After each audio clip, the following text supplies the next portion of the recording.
তোর গুনাহের স্বাদ তুই কবে পূরণ করবি বল?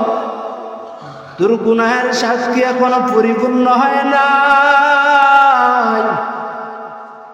এই যে তুই গুনাহ করতেছ আর কত জিনা করবি বল?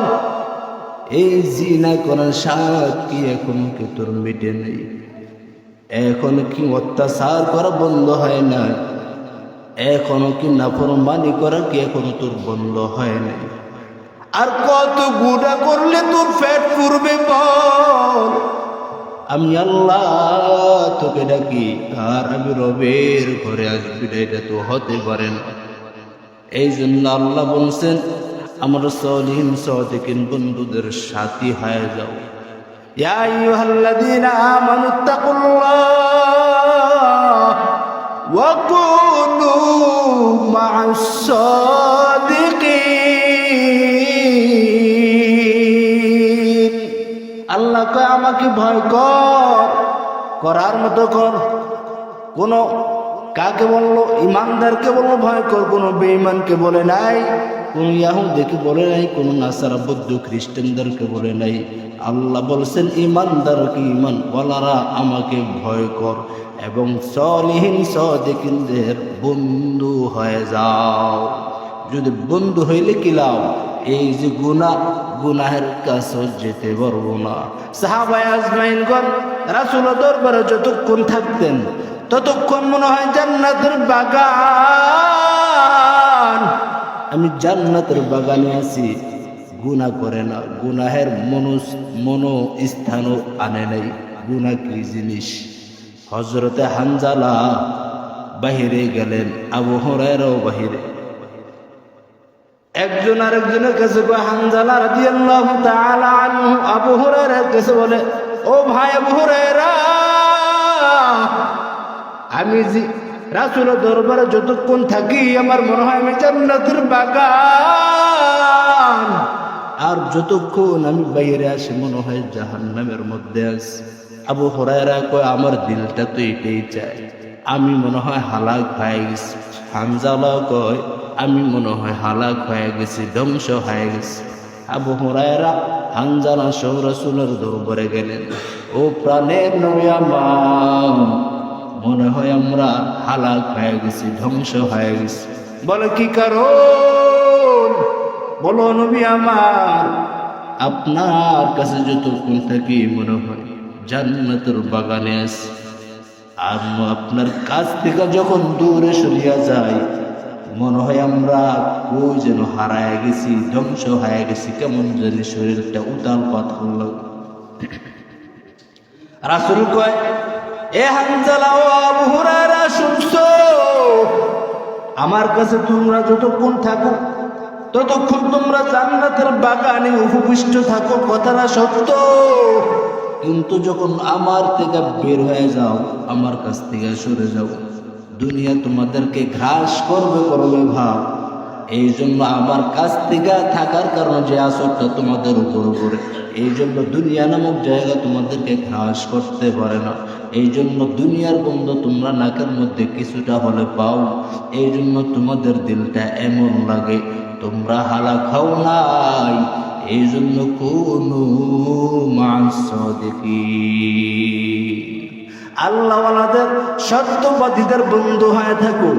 এরপরে যদি আমরা সবাই বন্ধু হয়ে থাকতে পারি তাহলে দুনিয়া নামক জায়গা গ্রাস করতে পারবে না, গুনাহ করতে পারবো না, নফসটাকে অন্যের হাতে সুপর্দ করতে পারবো না। আজকে তো আমরা গুনাহ করবো তো করতে করতে এমন দিলটা বানায় ফেলছি, আমরা গুনাহ করি এখন বুঝতে পারি না এই কাজটা করলে গুনাহ হবে নাকি সওয়াব হবে, আমরা এইটা বলতে পারি না। রাসূল হাদিসের মধ্যে জানায় দেন, যারা প্রকৃতপক্ষে ইমানদার, যারা ইমানদার তারা অনুভব করতে পারবে আমি যদি সওয়াবের কাজ করি তাহলে দিলটা ভারী লাগবে, দিলটা সাক্ষী দিয়ে দিবে আমি এই কাজটা নেকের কাজ করলাম। আর যদি গুনাহ করি তাহলে সাক্ষী দিয়ে দিবে এই কাজটা আমি গুনাহের কাজ করলাম। এই জন্য আগে আমাকে প্রকৃতপক্ষে ইমানদার হতে হবে। মনে রাখবেন, দুইটা জিনিস মানুষ লুকায় রাখতে পারে নাই, দুই জিনিস এক নম্বর হলো ঈমান, দুই নম্বর হলো টাকাওয়ালা ভাব। বান্দা, আপনাকে আল্লাহ টাকা দিয়েছেন, 2 টাকার মালিক বানাইছেন। এই টাকার ভাব আর গরম, টাকার একটা পাওয়ার আছে। তো এই পাওয়ারের ঠেলা শান্তিনগর বাজারে তো জানাইতেই হবে, আমি অমুক অমুক এত টাকার মালিক আল্লাহ বানাইছেন, আমি হইছি। কিন্তু 2 জিনিস মানুষ গোপন রাখতে পারে না। 1 নম্বর হলো ঈমান, 2 নম্বর হলো টাকা পয়সাওয়ালা মালিক হইলে টাকার ভাব আর গরম নিজেকে লুকায়া রাখতে পারে না। ফেরাউনের একটা বাদী ছিল, ফেরাউনের একটা বাদী ছিল, বাদী। সে মুসার কাছে গিয়া ঈমান আইনা মুসলমান হয়ে গেছেন। এই খবরটা ফেরাউনের কানের মধ্যে গিয়ে বসলো, তোমার একটা বাদী কালেমা পড়ে মুসলমান হয়ে গেছে। ওই বাদীটার ছিল 2টা কন্যা ছিল। ফেরাউন ডাকলেন, তা 2টা কন্যা আমার কাছে হাজির করায় দাও। একটা বাচ্চা হাঁটতে পারত, আর একটা দুগ্ধ পান করে। এই 2 জন কন্যা ছিল। ফেরাউন ডাকলেন, আয়। তুই বলে মুসা রবের নামে কালেমা পড়ে মুসলমান হয়ে গেছো, ঈমান আনছো নাকি? বলে হ্যাঁ। এই যে দেখছো, এই যে গরম তেল টকবক করতেছে, যদি আমাকে যদি খোদা বলে যদি দেবে না করো, আমি রব যদি আমাকে স্বীকার না করো, তাহলে তোমাকেও এই তেলের মধ্যে ছেড়ে দিব। বাদী ডাক দিয়া কয়, এই জালেম, আমার 2 সন্তান কেন? যদি আমার আল্লাহ আমাকে 100 সন্তান দান করত, তাহলে তোমাকে বলতাম না যত মন চায় নেও, গরম তেলের মধ্যে এক এক করে ছাড়ো, তার উপর তোমার সাথে আমি তোমাকে রব বলে স্বীকার করতে দিতাম না। ঈমান, ঈমান। মানুষের মধ্যে যখন ঈমানটা পিঠ হয়ে যায়, তখন মানুষ ঈমানটা কারো কাছে বিক্রি করতে পারে না। আমাদের ঈমানটা হালকা হওয়ার কারণেই আজ আমাদের দুরবস্থা। এই জন্য ঈমানটা যদি পাকাপোক্ত যদি বানাতে চাই, 1 নম্বর সালিহিন সাদিকিনদের বন্ধু হয়ে যাও। আল্লাহওয়ালাদের সমস্যা যাও, ওইখানে গিয়া, বাবা সব বুঝেন, এটা বুঝেন না কেন?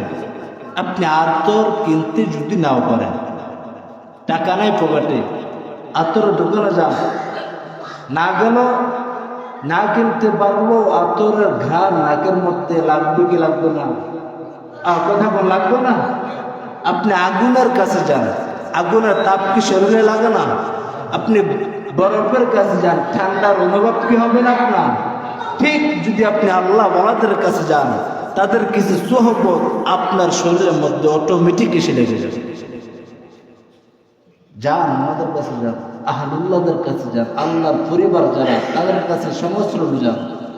দিলটাকে ঠিক বানান, একটু নিজেকে পরিবর্তন ঘটান। পিছনে যত অন্যায় করেছি আর অন্যায় করবো না, একটু নিজেকে একটু পরিষ্কার বানান না, দিলটাকে আত্মশুদ্ধি বানান। আল্লাহ আমাদের সবাই